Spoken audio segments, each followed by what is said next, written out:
All right, my dearest coaches, today I have a very special video for you on how to get clients without actually selling them anything.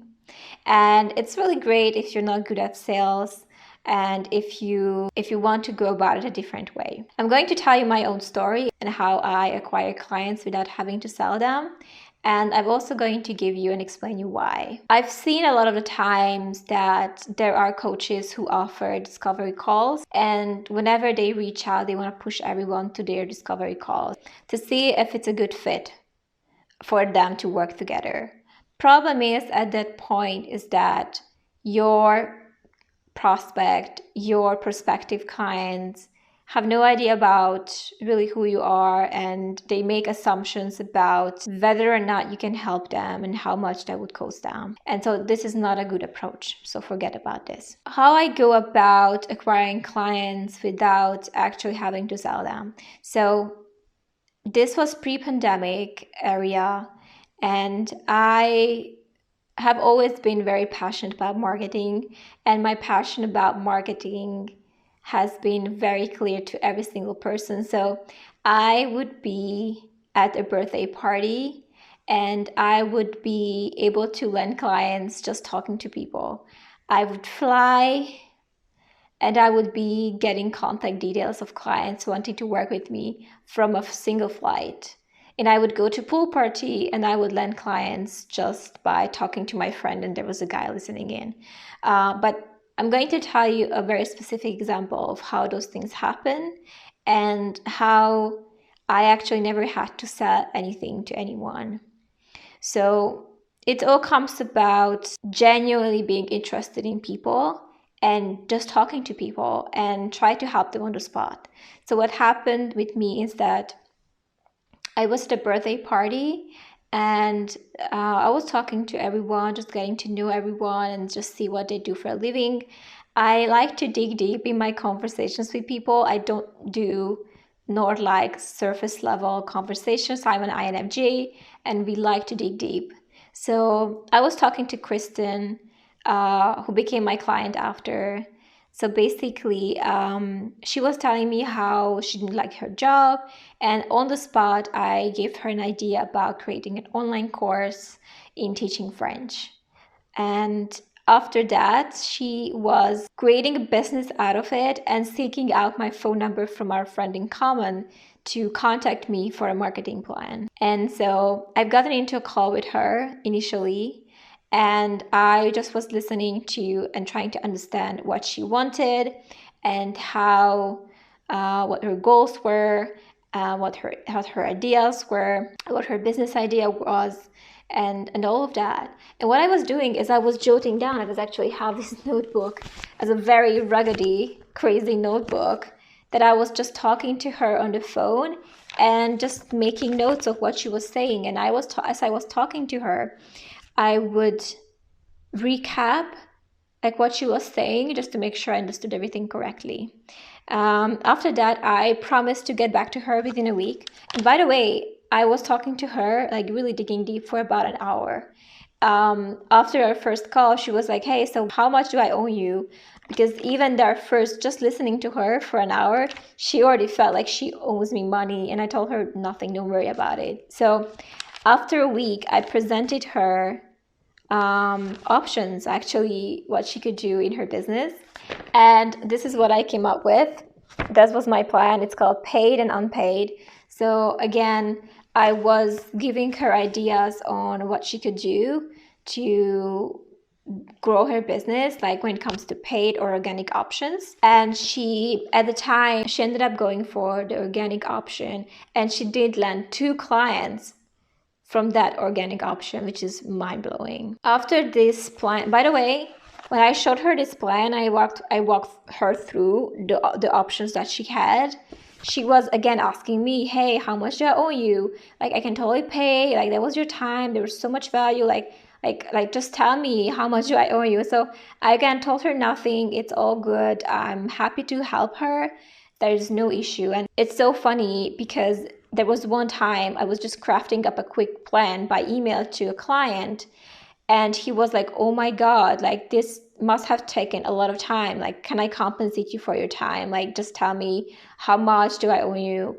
And it's just so interesting how people instantly feel like, oh my God, I have to pay for this. Like, this cannot be free, right? This information, right? So I gave her the plan. She executed. She's seen results, right? She's seen results, and what happened was that at the time she didn't have the budget to go for a paid option or to pay for my services. But when the summer hit, she was messaging me like, "Hey, Domi, I have the budget now. Let's do the ads." And I was her first option, and I didn't have to sell her. I went into a call with her. I wanted to make sure that I still know exactly what she's looking at, like what's realistic for her, what's her budget, all of that information. But I was pretty much sending her the proposal after that, and that's it. Like, she became my client right away without me having to sell a thing to her. All I did is I talked to her randomly at a birthday party and tried to, on the spot, genuinely brainstorm what she could do with her business. She made the business happen, and whenever she needed a marketing plan, she seeked out my help. I was consulting her once to understand if I can help her. I was presenting her with my amazing options, because I always like to consider if my client has a budget or not. So paid, unpaid, I always present both of them to my clients, yeah? So I was presenting, step 2, I was presenting her with this very elaborate plan.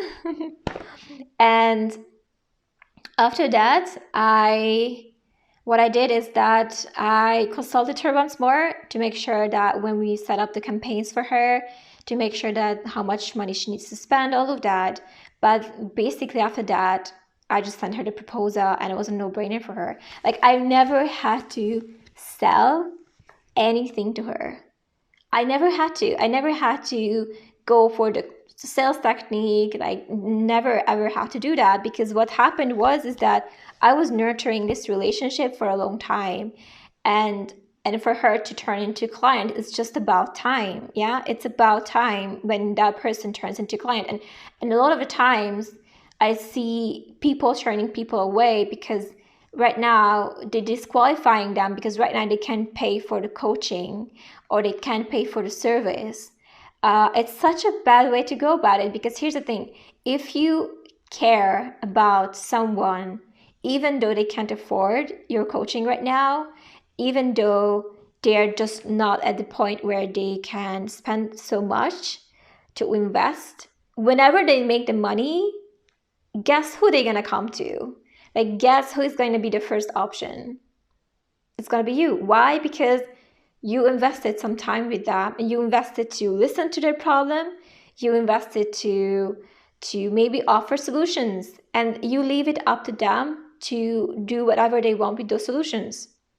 When you on the spot start providing value, and online you can start doing this by creating valuable content and putting that in front of your ideal prospective clients. You can start by creating masterclasses, you can start by creating webinars, whatever way you can.